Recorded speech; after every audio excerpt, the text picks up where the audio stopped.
ನಿನ್ನೆ ರಾಜಭವನದಲ್ಲಿ ನಡೆದಂಥ ಸಮಾರಂಭ ಏನು ಹಾಂ ರಾಜಭವನ ಬಾರ್ ಲೋಕಭವನ ಎರಡೂ ಹಿಂದೆ ರಾಜಭವನ ಈಗ ಲೋಕಭವನ. ಒಂದು ರೀತಿ ಅದೆಲ್ಲ ಹಳೆ ಸಿನಿಮಾದ ಹೊಸ ಪೋಸ್ಟರ್ ಇದ್ದಂಗೆ. ಸಿನಿಮಾ ಹಳೇದೆ, ಪೋಸ್ಟ್ಗಳು ಮಾತ್ರ ಹೊಸದಷ್ಟೇ.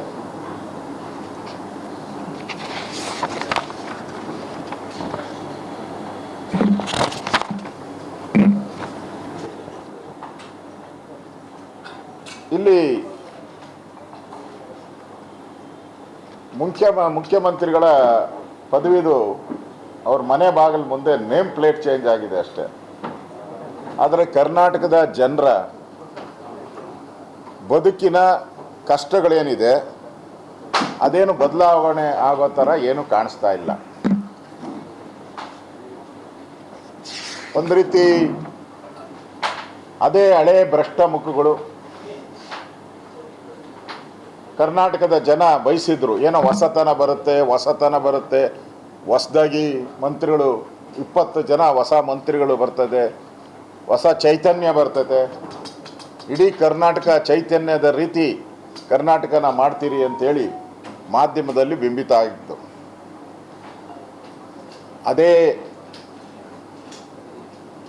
ಅದೇ ಮುಖಗಳು, ಹೊಸ ಮುಖ ಯಾವುದೂ ಇಲ್ಲ, ಒಂದು ಹೊಸ ಮುಖ ಇಲ್ಲ.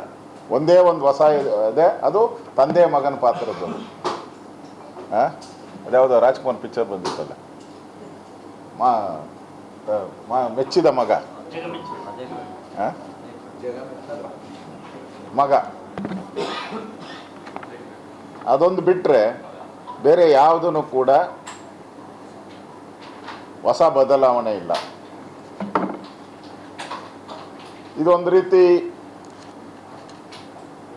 ಹಳೆ ಸರ್ಕಾರದ ಹೊಸ ಮಾರುವೇಷ ಇದ್ದಂಗೆ. ಮುಖವಾಡ ಇದರಲ್ಲಿ ಇತ್ತಲ್ಲ ಧರ್ಮಸ್ಥಳದ್ದು, ಆ ಮುಖವಾಡದ ಮನುಷ್ಯ, ಹಂಗೆ ಈ ಮುಖವಾಡದ ಮನುಷ್ಯ ಬಂದವ್ರೆ ಅಷ್ಟೇ. Mask man.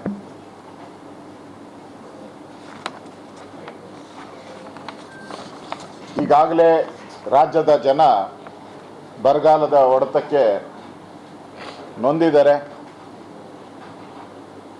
ಕೆಲವು ಕಡೆ ಮಳೆ ಹಾನಿ ಆಗ್ತಾ ಇದೆ,